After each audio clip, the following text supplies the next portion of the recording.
দর্শক, এই মুহূর্তে সহকর্মী আফজাল রয়েছেন ট্রাইব্যুনালের সামনে। আমরা সরাসরি যুক্ত হব তার সাথে। আফজাল, শেখ হাসিনা সহ 3 জনের রায় ঘোষণা ঘিরে ট্রাইব্যুনাল এবং আশেপাশের এলাকার নিরাপত্তা পরিস্থিতি কেমন দেখছেন, আমাদের জানাবেন বিস্তারিত। নাদিয়া, আপনি জানেন আজকে জুলাই আগস্টে যে মানবতা বিরোধী অপরাধ ছিল তার আজকে রায় ঘোষণা, প্রথম মামলার রায় ঘোষণা, এবং সাবেক প্রধানমন্ত্রী, সাবেক আইজিপি এবং সাবেক স্বরাষ্ট্রমন্ত্রী 3 জন আসামি। যদিও সাবেক আইজিপি এখন রাজসাক্ষী হিসেবে ট্রাইব্যুনালে আছেন, এই মামলায় আছেন। তো এই রায়কে কেন্দ্র করে নাশকতার ঘটনা ঘটতে পারে সেই আশঙ্কা থেকে ট্রাইব্যুনাল সহ আশেপাশের এলাকায় নিরাপত্তা ব্যবস্থা ব্যাপকভাবে জোরদার করা হয়েছে। আমার পেছনে দেখছেন একাধিক বিজিবির বিভিন্ন গ্রুপকে বিভিন্ন জায়গায় মোতায়েন করা হয়েছে।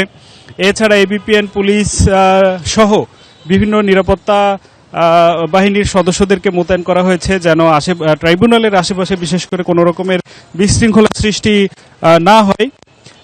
এছাড়া সাদা পোশাকে গোয়েন্দা বাহিনী সহ তৎপর রয়েছে অন্যান্য আইনশৃঙ্খলা রক্ষাকারী বাহিনী।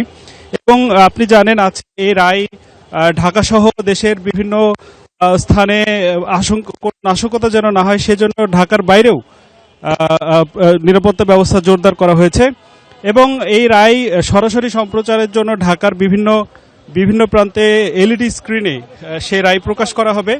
আজকে এই রায়ের দাবিতে এখানে অনেকে এসেছেন। এমন একজনের সাথে একটু কথা বলবো যে তার শহীদ পরিবারের সদস্য সহ অনেকে এসেছেন, তারা কি দাবিতে ট্রাইব্যুনালের সামনে এসেছেন। জনগণের রায়ের বিচার, যে রায় থাকবে তার সর্বোচ্চ শাস্তি ফাঁসির রায়, এবং এই ফাঁসির রায় যদি আমরা প্রতিষ্ঠিত পাই তাহলে আমরা আইনের প্রতি আমাদের শ্রদ্ধা থাকবে, মান্যতা থাকবে এবং এদেশ শান্তিতে থাকবে।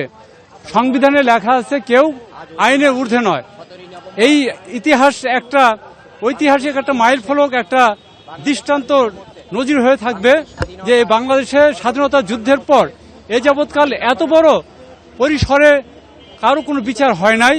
আমরা এক দুঃশাসকের বিচার দেখতেছিলাম, যিনি ছিলেন একনায়কতন্ত্রকামী একজন সরকার, যিনি ছিল ভারতের একজন গুপ্তচর দালাল। তিনি ভারতের প্রতি এতটাই আশ্বস্ত হয়ে গিয়েছিলেন, তিনি ভারত বন্দনা করতে করতে ভারতের প্রতি এতটাই বিশ্বস্ত হয়ে গিয়েছিলেন, তিনি মনে করতেন ভারতবিহীন হাসিনা অচল। তাই তিনি ভারতের মদদে, ভারতের নীল নকশায় আসলে আমাদেরকে তিনি সেইভাবে পরিচালিত করতেন। জি, যেমনটি শুনছিলেন যে ওনারা বলছেন বাংলাদেশের ইতিহাসে এবারই সাবেক কোনো প্রধানমন্ত্রীর বিরুদ্ধে মানবতা বিরোধী অপরাধের অভিযোগ আনা হয়েছে।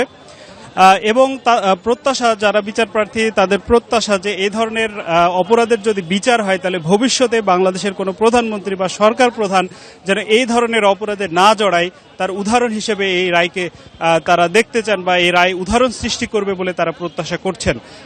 ট্রাইব্যুনালের সামনে থেকে এই ছিল আমার কাছে সবশেষ। নাদিয়া। আফজাল, আপনাকে ধন্যবাদ। দর্শক, আফজাল যুক্ত হয়েছিলেন ট্রাইব্যুনাল এলাকা থেকে। তিনি জানাচ্ছিলেন সেখানকার নিরাপত্তা ব্যবস্থার কথা।